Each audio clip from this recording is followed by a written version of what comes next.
You know, when you are in a university and the dean welcomes you, it's a great honor. And for me, it's a great pleasure coming back to Strathmore.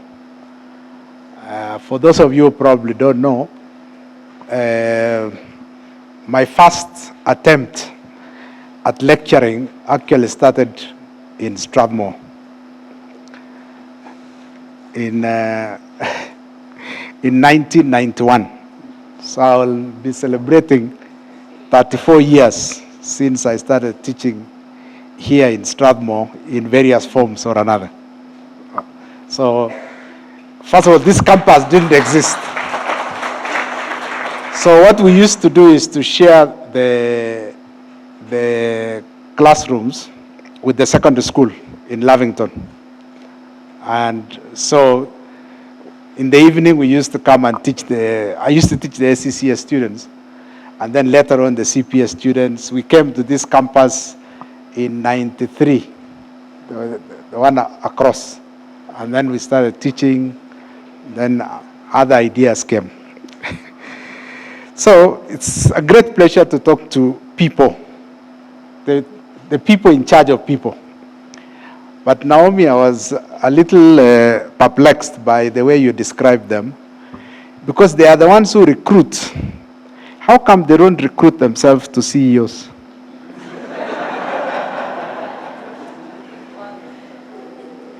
Allah?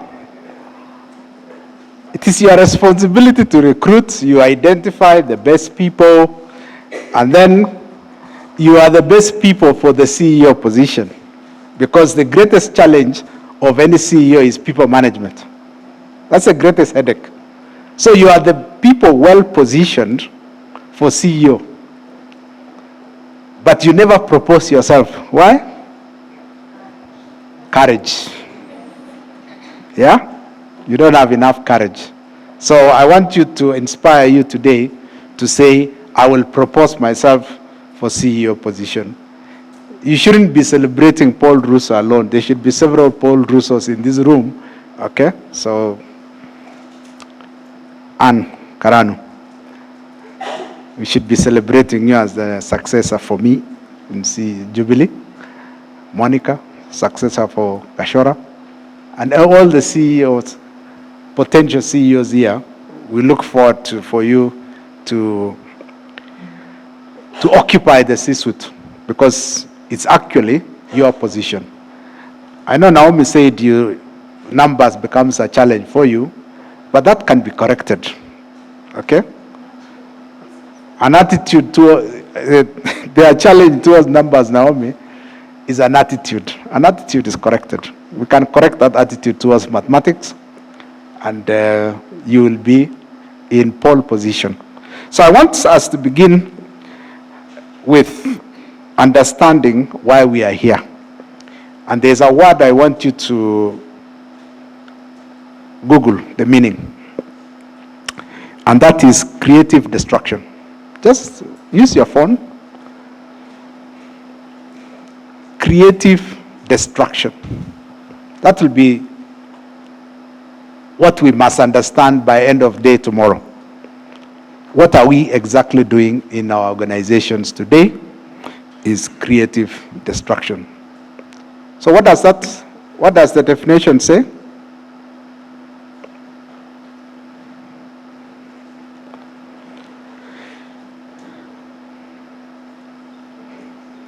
Okay? The process where new innovations and technologies replace older ones, causing disruption and obsolescence in existing industries, businesses, and jobs. That's exactly what we are going to be talking about constantly, today and tomorrow. We talk about a new world coming. We don't focus on what are we doing to the old one. The old things in organizations, what are we exactly doing? So creative destruction is about a constant review of the old and embracing the new. Constantly reviewing what happened to the old and So when you even talk about culture, culture is about all behaviors, all habits, all values, and how are we embracing, how are we transitioning into the new ones. So I want you to keep that word at the back of your mind constantly when we talk about reimagining productivity. Okay, so some statements here which I want you to keep also in your mind. The first one is how productivity is linked to engagement. Okay? When you have engaged employees, productivity shoots by almost 50%. When they disengage, you are in trouble. So the challenge constantly is how do you destroy the old thinking about engagement, staff engagement, and how do you bring the new and align employees constantly. And the challenge always is the goal is a moving target. So we are constantly chasing a moving target, and we have to constantly transition all the time. And you keep your employees focused. What is the focus of the employee? To be aligned, to be engaged on the goal, and then aim at it. So one greater challenge of managing productivity in organizations is employee engagement. The second one is culture, employee satisfaction and culture. Okay? Now, one word I want to introduce here is what confuses many HR professionals, which is the difference between culture and plumage. Okay? So I want you to Google the word plumage. P-L-U-M-A-G-E, plumage.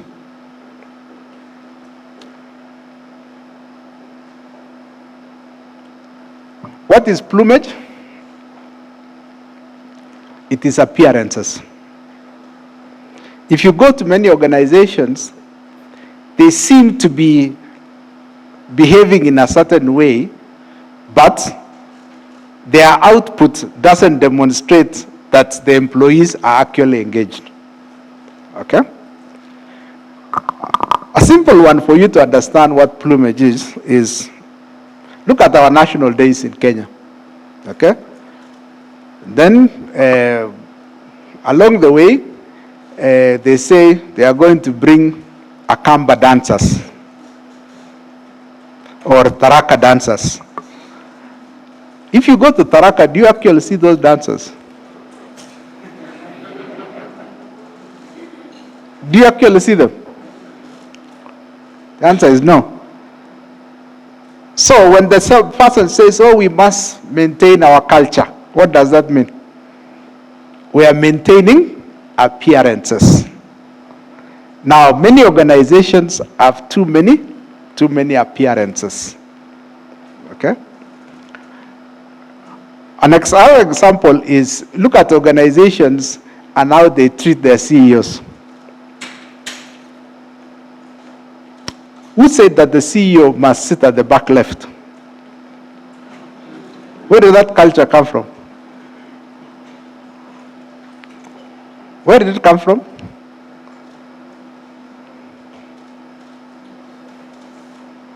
It is something to think about, isn't it? So be careful about appearances in organizations and confusing it for culture. Culture is much deeper engagement of the employee to understand truly the values, the behaviors, and the habits of the organization that then are aligned to the goal and purpose. If that doesn't happen, then you most likely are having appearances.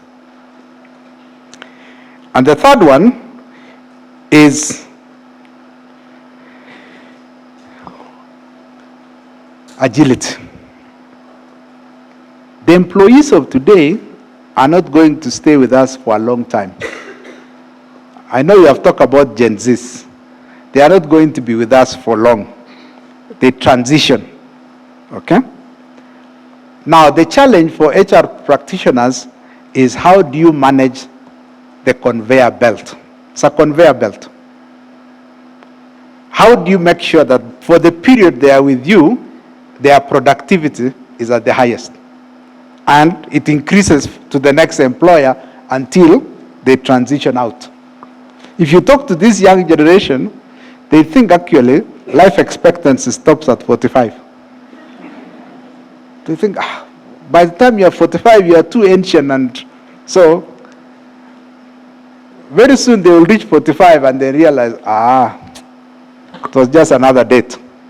Yeah? By that time, medical science will have advanced so much that life expectancy, people will be talking about 120, 150. So we could be talking about these Gen Zs terminating their lives earlier on their own and saying, I've lived too long, too tired. So, conveyor belt management is something you want to be thinking about. So therefore, what are we saying today? Our organizations today are designed as 8 to 5 creatures. We expect our employees to come at 8. If you look at all HR manuals, I'm sure most of you have never changed them. You arrive at 8, you leave at 5, and you have a lunch hour break, and you have leave days for 21. And then you say you are Gen Z ready. How can you be? Remember now the plumage, the appearances. You are not creatively destroying the old, okay? Even changing a procedure. If you go to the Employment Act, members of parliament should now be constantly engaged in changing the law, isn't it? To fit a new generation. So when your Gen Zs go to the streets and make noise, they are trying to fit. So it's like the story of a square peg trying to fit into a round hole. Now, constantly, we have to be changing ourselves. So, productivity today has changed. We are also talking about value creation. Okay? It's not just any output, it is the quality of that output and at what rate. So the metrics for measuring performance is also changing rapidly in terms of quality and the rate of production. So it's not just any output, it is the quality and the rate of that output and the sustainability of that output. Okay? And of course, AI is here with us, remote work, and young people who are restless. Now we need to understand, why are young people restless? Mainly, they have access to more information. The difference between you, the Gen X, and the Gen Zs is they have just access to more information, and also that we are in a more democratic world. So they can express themselves. You can abuse a president here. You couldn't do it in the 70s. There was no platform. So even in organizations today, when they come, when you bring Gen Zs, they will Google you. They will anika you if they want. So we need now to say, the dynamics of the world have changed. Have we changed our rules, our regulations, our everything in the organization to fit this new generation? One of the things that Anne is doing in Jubilee is, we call it gentrification of the organization, which is trying to adjust the organization to fit an individual who access to information has changed dramatically, and so therefore their culture has changed and so fit the organization. Now trying to have a round hole a round peg in a round hole rather than a square peg. Okay? So it's very important that we understand the dynamics. And what are those dynamics? In the traditional organization, you know what is this? Hours worked, the supervisor, structure, and then, of course, ujikaze. Now, in the Gen Z world, okay, they like a lot of collaboration, cross-functional work. How do they do it? Okay? And then, trust. There's a lot of trust expected of the organization, and then, of course, purpose-driven. Now, you can see even in Kenya, a lot of our politicians are being challenged because the current politicians grew up and matured in the 80s. So they are trying to replicate what Moi did, and they're like, hey, things are changing. They are trying to be traditional when the world has shifted. So let us understand these shifts and make sure that we align employees. What is the purpose of all this? Why? Why do we do this? And we must constantly embrace this why. Why? Okay? Why do they think, for example, that the world ends when they are 45? We need to understand. Number 2 is well-being. Now, there's a greater understanding now on mental health. Previously, it was seen as a Ramadara case. But now we are understanding, even laws are now changing. There was a judge the other day who passed a judgment and said, actually, somebody who is attempting suicide should not be jailed. He should be in a hospital. So the conversations are changing. So even in your organization, there should be greater emphasis on emotional and mental well-being of employees, because that is the challenge that they are going through.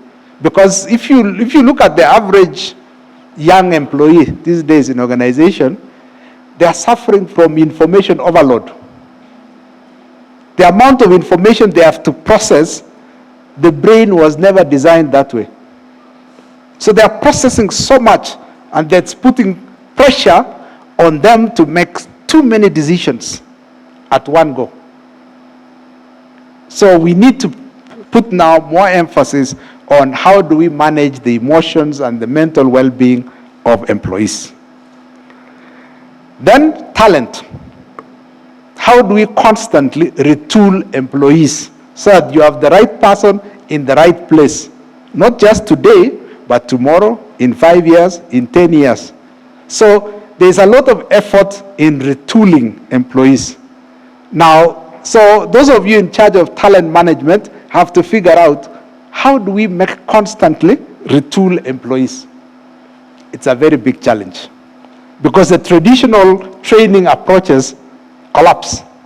Those have to be creatively destroyed for the new ones to come in place, and even the new ones have to be changed faster, because the employees themselves are changing. Look at the next generation, okay? The alphas. When they come to the organizations in another 10 years, 10, 15 years, what kind of organization are we prepared? Or probably the Gen X will say, we will not be there. Let the Gen Ys come and figure out. So the majority of you here are Gen Ys. What are you thinking in the next 15 years how organizations will be? Food for thought. Then tools, the systems, the technologies in place. A lot of these tools have to be supportive of the efficiencies expected of an organization. So, what kind of tools are we readying the organization for? And will the organization be a place or a mental construct? Right now we are putting buildings and say, this is the headquarters of Jubilee. In 20 years, will we have a headquarters of Jubilee? I don't think so. Jubilee will be a mental construct. So, everything then we know about organizational design today will be meaningless in 20 years. Totally different things. So, we need now to be ready the organization. And then, of course, everybody's favorite, culture. Okay?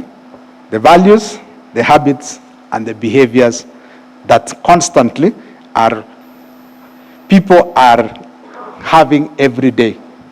Okay? And remember, some habits are cleared by new information.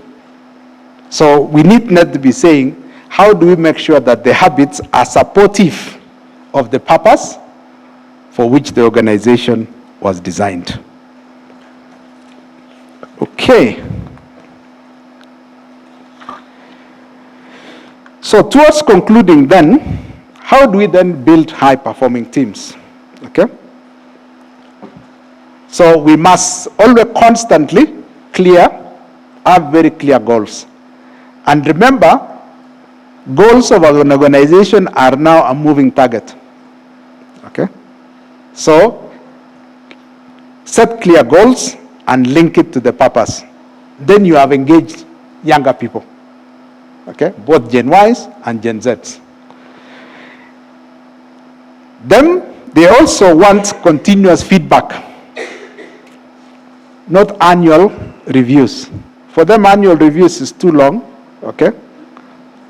They want constant. Okay? So let's see now whether you can reach monthly reviews using technology. Create the tools that give monthly reviews.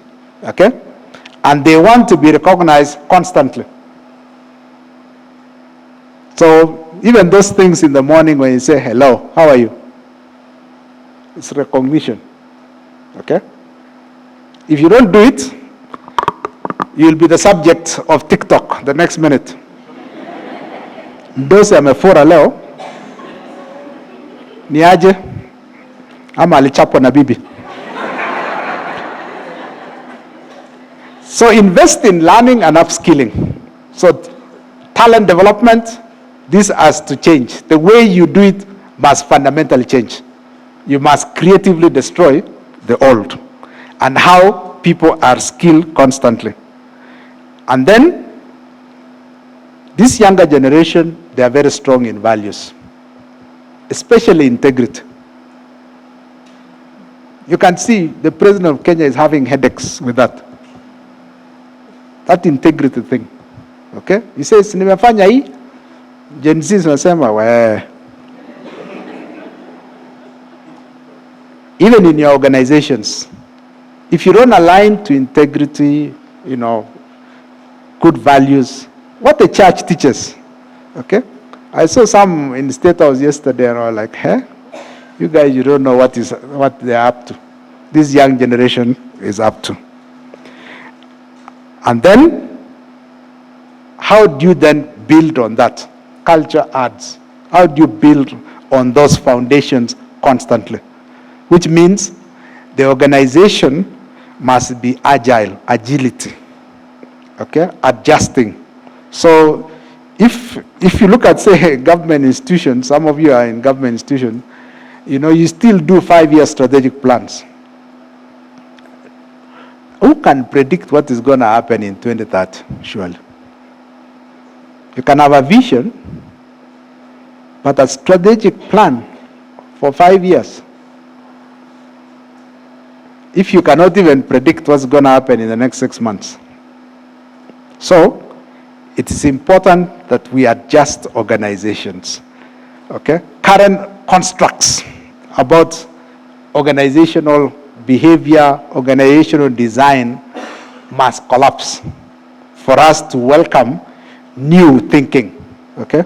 So, those who are professors like Caesar here, you must then come up with new literature for organizational behavior, organization design, organizational everything. Okay? Because the world has fundamentally changed. So therefore, in conclusion, let us reimagine the organization of the future. It is not what you are taught in MBA class. It is not what you are taught, whatever class you attended. Everything has changed. And we must then reevaluate that and constantly in our minds reimagine, recreate, and realign to a new world that's very different from what we knew. Has the world been in this before? Not in the current format. Yeah. The world has changed rapidly before, but not in the current format. If you look at the pyramids, for example, how are they constructed? It means those who are building those pyramids, whatever time, 5,000 years ago, were more intelligent than us today. So where did that intelligence disappear that built things like the pyramids? So it means the world goes up and down.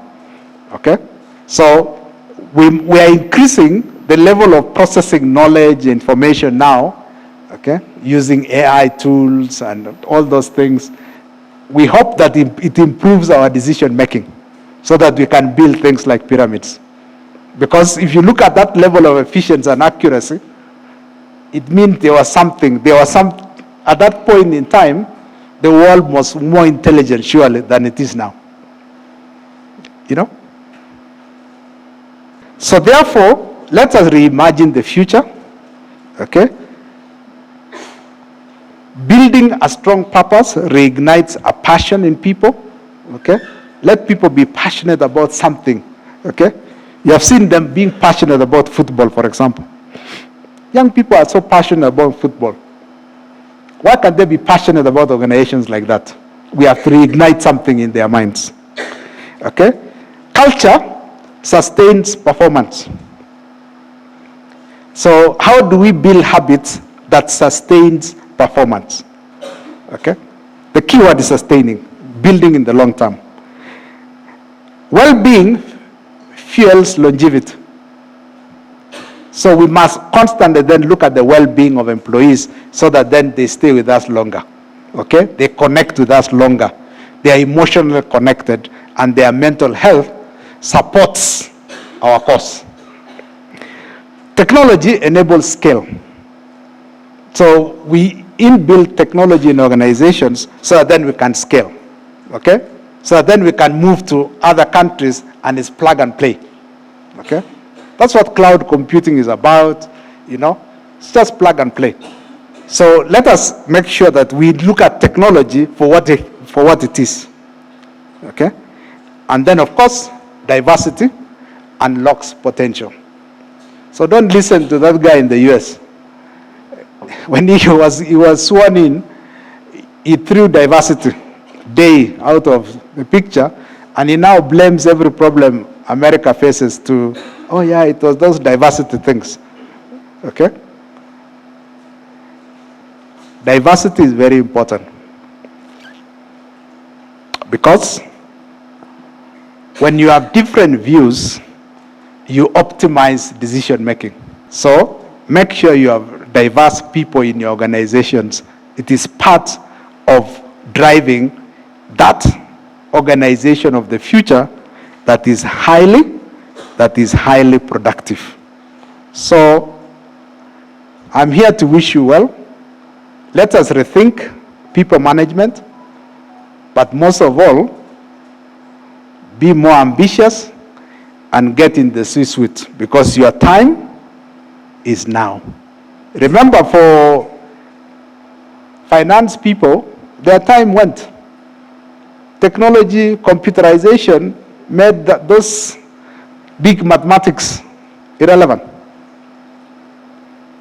Now, there's something that IT, including AI, will not take away from you guys, which is people management. We can automate a few things about people management, but human beings will be human beings. So therefore,